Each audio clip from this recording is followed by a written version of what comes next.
All right, Shalom. I want to give all praises, glory, and honor to Yahweh, Ba'ashem, Yahweh Shai, Ba'ashem Rakakodash, double honors to the apostles and elders of Great Millstone, and salutations to all the hopeful elect, pushing out this work in truth and in sincerity throughout the four corners of the earth. This the bird the choir from the DC camp, coming back at you with another lesson, and I'm entitled this one, Balance as a Judge or Ruler. I mean, balance as a judge slash leader, which in all, they're the same, you know. But if you're in a position of authority and you have to render such judgments, you have to be balanced in the judgments that you're dishing out or just your actions, man. You know, and that's what pretty much what I'm about to get into. I want to first get this. Well, first let me get this scripture real quick. Let me get Salakia. This is Proverbs 16. Matter of fact, let me get Proverbs 11. Proverbs 11, verse 1 says, a false balance is an abomination to Yahweh, but a just weight is his delight. All right, so a false balance is an abomination, man. So everything must be done in balance, in a just weight, you know? That's what the Lord delights in. And we have to learn about that in terms of our judgment. So let me get the actual definition of the word balance, you know, to hammer down my point. So this is a dictionary. It says, okay, did it pop up? I don't think my word popped up. 1 second. All right, here we go. It says, a the first definition, it says a weighing device, especially one consisting of a rigid beam horizontally suspended by low friction supports as a center, blah blah blah. So that's pretty much what you see in the scale, what you see right there, and that scale is a representation of you know how you're supposed to judge. You know, you put one weight in another one. That's why I was talking about weights. You put one weight, you'll see it tipping. You want to keep it balanced. It says, second definition, a state of equilibrium. A state of equilibrium or par- uh, parity characterized by a cancellation of all forces by equal opposing forces. And it says the power or means to decide. And that's one of the ones that I want to focus on. The power or means to decide. And when you're discerning something, you judging between two different things. All right. So you have to discern, you know, in terms of judgments. Uh, in order to make things right, you know, to consider and compare or assess, make things right again, to reconcile or equalize the sums of debts and credits, to settle an account that which was owed. So that's how harmony is kept, man. You know, um, when dealing with, you know, and I'll say, as a judge, you can't just you can't just deal with everybody the exact same way. You know, you have to take into account their experience. You know, just like Yahweh Shah, they're not going to deal with us the same way as they're going to deal with everyone else. And to get that example, let me get or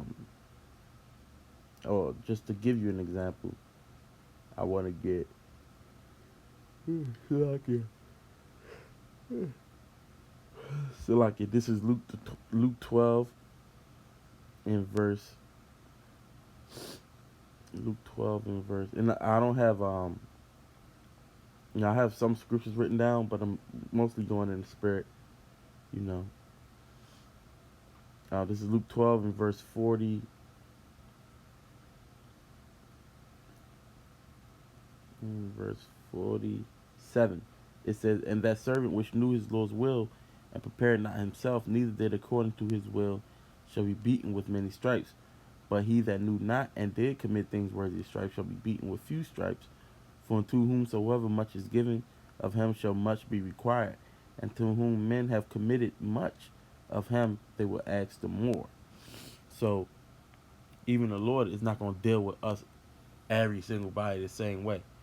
Because the one that knew more, he should know better. So he's going to be judged a different way, you know? Same as when you dealing with a brother, you dealing with a offense or a matter, you have to deal with that. Every case is different, I should say. You know, every situation is different. Just like just like everyone's hell is different, man, their path to salvation or heaven is different as well. All right. So this is Ezekiel 3 verse 8. It says, "Behold, I have made thy face strong against their faces, and their forehead strong against their foreheads. As an adamant harder than flint have I made thy forehead. Fear them not, neither be dismayed at their looks, though they be a rebellious house."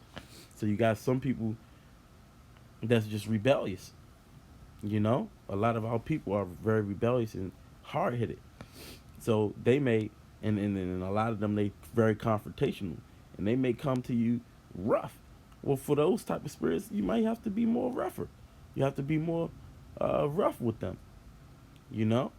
But you don't speak to them the same way you would speak to someone that's coming up humbly.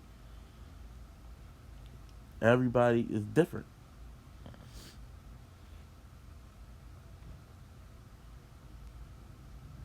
Um, this is let me get this, Colossians 4 and verse 6. It says, "Let your speech be always with grace, seasoned with salt, that ye may know how ye ought to answer every man." So just like even if you cooking, man, you need to know the right amount of seasoning. You can't you can't have too little seasoning, or it's gonna be nasty.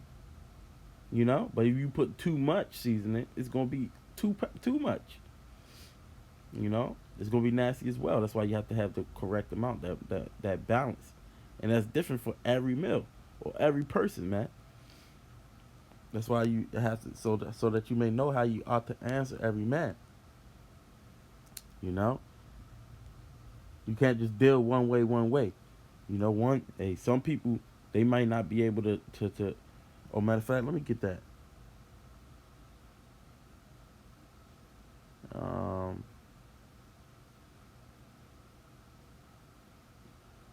excuse me.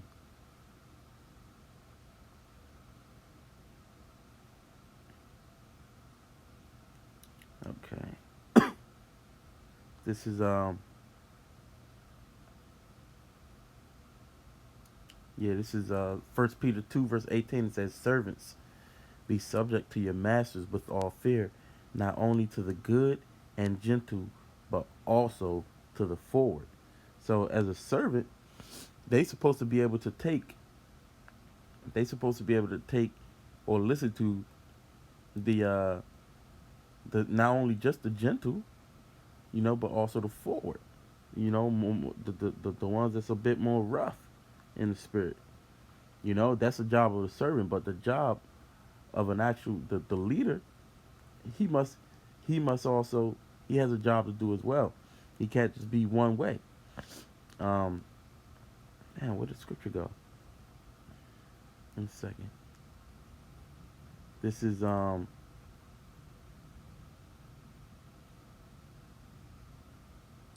here we go. This is Ephesians 6 verses 4. It says, "And ye fathers, provoke not your children to wrath, but bring them up in the nurture and admonition of the Lord." So even as a father or a leader, spiritual leader, you must not provoke them to wrath, man. Just like when Paul in Hebrews, it says I get it. This is Hebrews 5 verse 12. It says, for when for the time ye ought to be teachers, ye have need that one teach you again, which be the first principles of the oracles of the Most High, and are become such as have need of milk and not of strong meat. For one that useth milk is unskillful in the word of righteousness, for he is a babe. But strong meat belongeth to them that are of a full age, even those who by reason of use have their senses exercised to discern both good and evil. So certain men, especially you just coming in, they can't take some of the strong meat, you know, or it may cause them to stumble. In the same sense, some men, they can't take such rough spirits. Maybe they never had fathers, or you know, they never had someone to correct them, so they have to, you have to spoon feed them, if you will. You have to be more patient with them, as we have to, and in certain men that's been in it for years, they know better. You can deal with them a different way. Everybody is different. But if you just the same way with everybody else, you may cause one to stumble who's not ready to take that. If that makes sense, you know.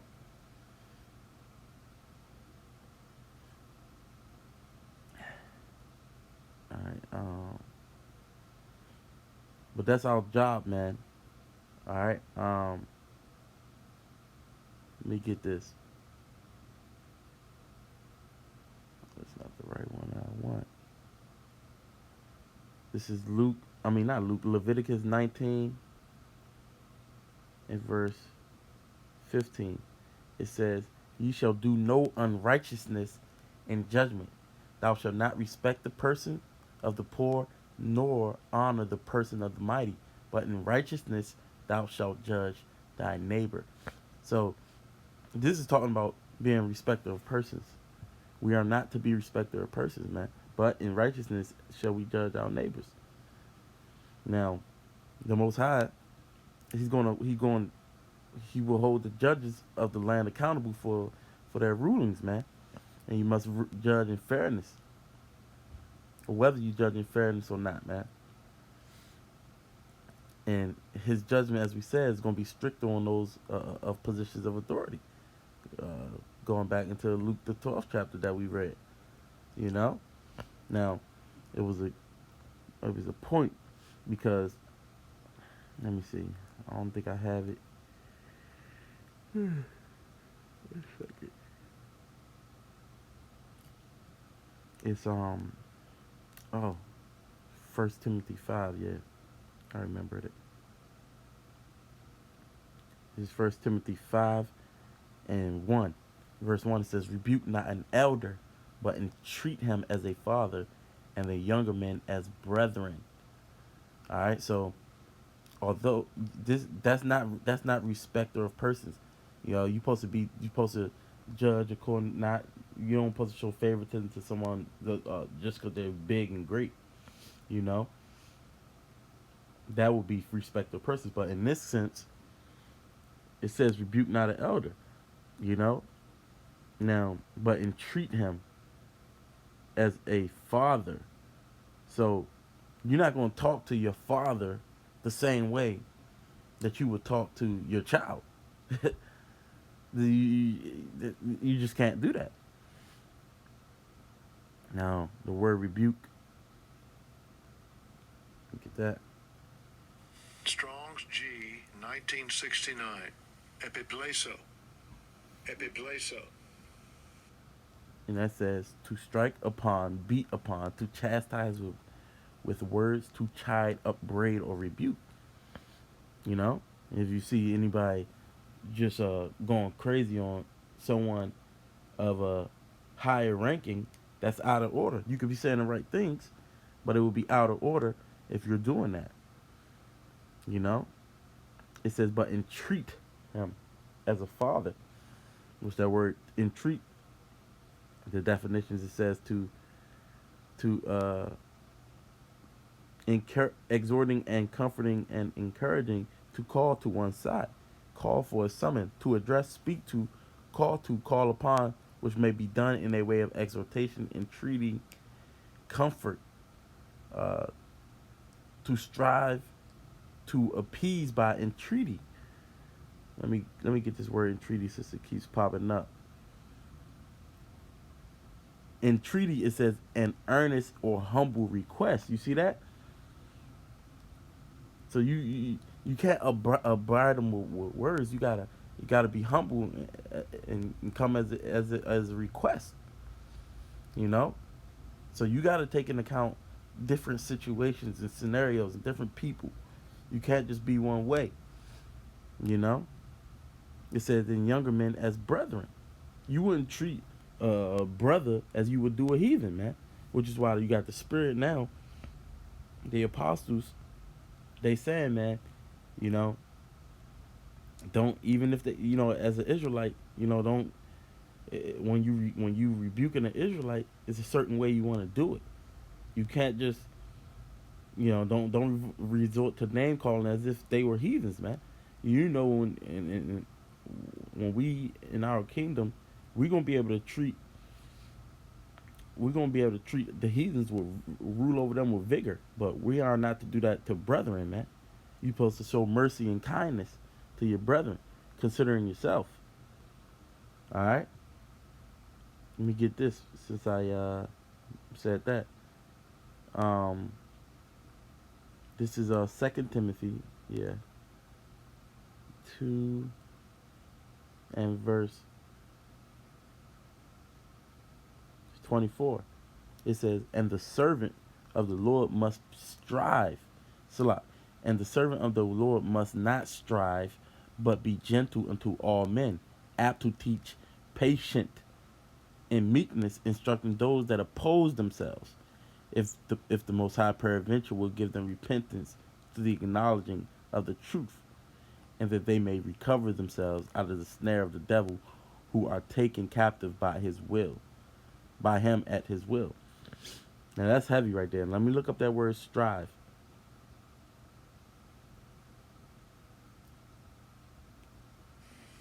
Strong's G 3164. Machamai. Machamai. Yeah, and it says to fight, of armed combatants, or those who engage in hand-to-hand struggle, of those who engage in a war of words, to quarrel, wrangle, or dispute, of those who contend at the law for property or privileges. So it's saying don't strive. You're not supposed to strive like that, man. You know, and that's what the one of the Rosh Shah Kassab and Alkan, he said. Unless it's about the law, the doctrine, men shouldn't be arguing, man. You know,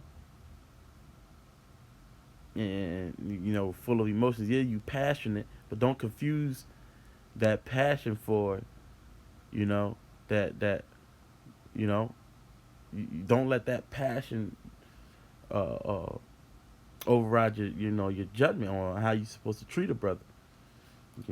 It's a thin line. You must be gentle unto all men, apt to teach, and patient. You must be patient with a brother. You know, and as a leader, sometimes you may have to take that low. Because this man doesn't know the things that you know. All right. And that's let me get this. I don't want to make this lesson too long. This is Matthew 20 and verse. Oh, how that happen? It's not even a. Okay. This is Matthew 20 and verse 20.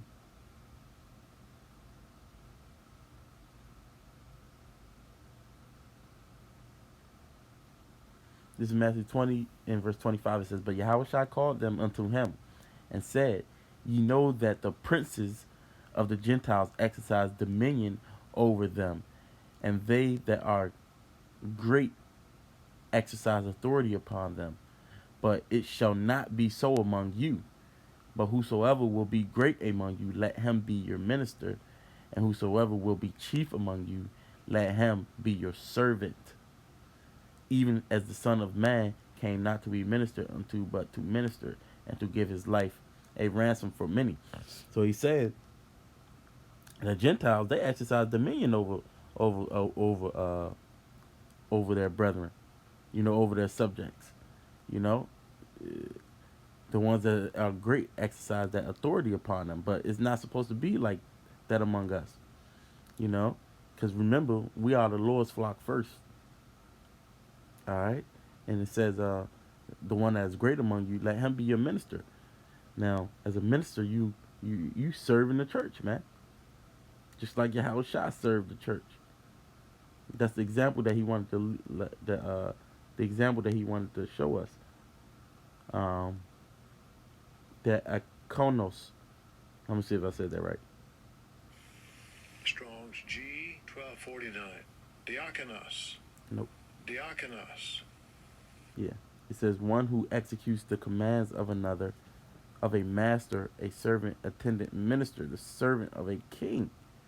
A deacon, one who by virtue of the office assigned to him by the church cares for the poor and has charge of and distributes the money collected for their use. A waiter, one who serves food or drink.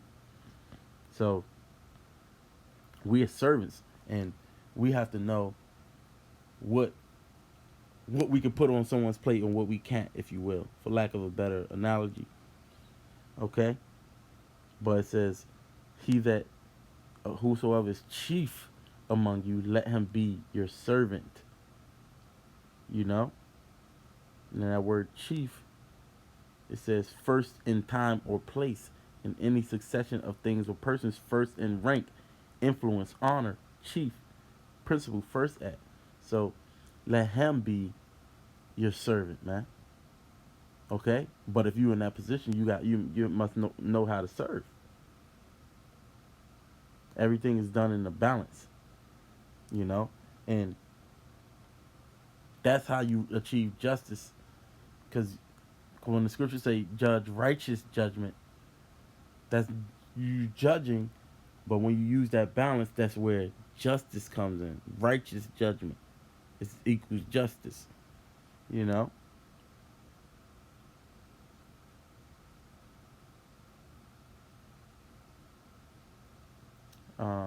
Let me see if there's anything else I want. But yeah, the Most High, He knows the ultimate balance, man. This is why we should judge the angels, as the scriptures say. You know, let me get that, because the reason why we can do that is because we know both sides. We know all sides. So how much more so now? Since we in the truth, you know, certain people that have more. Let me get this. Certain people that have more experience, they're able to see all sides of a matter. So they able to judge better. This thing is not working. Judge.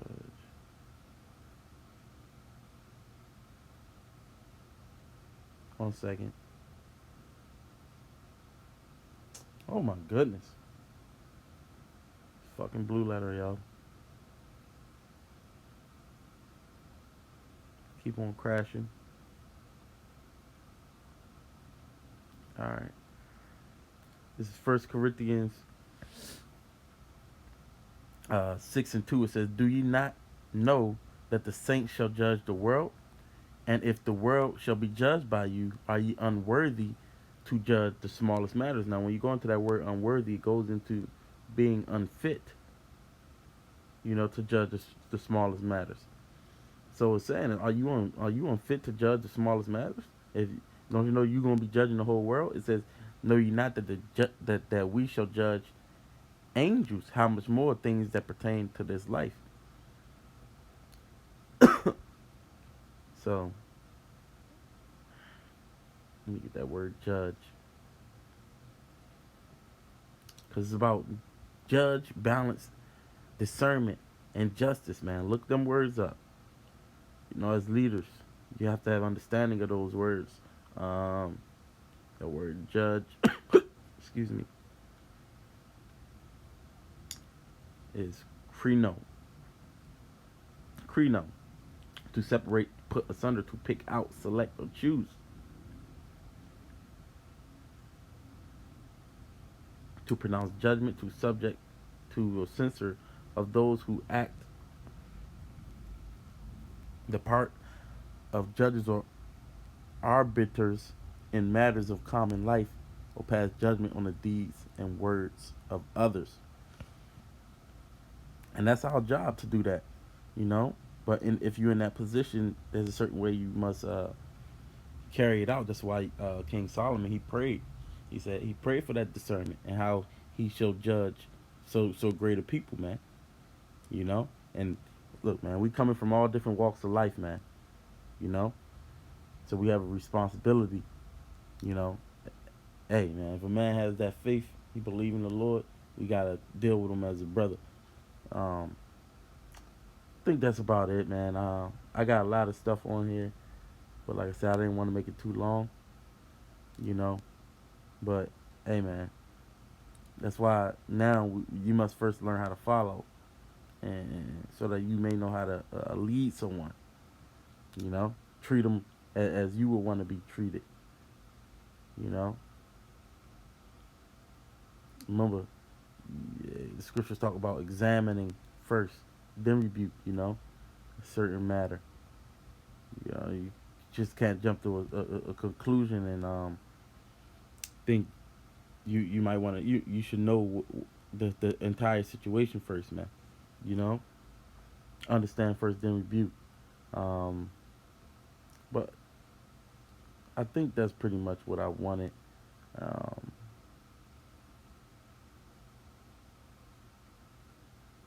yeah. So, you know, unless anything else pops up, you know, that's the lesson that I'll do. I could do another lesson on it, or you know, brothers can do responses. But you know, Lord willing, it was edifying. Until the next lesson, I want to give all praise, glory, and honor to Yahweh, Ba'ashem Yahweh Shai, Ba'ashem Rakadash. I want to say Shalom.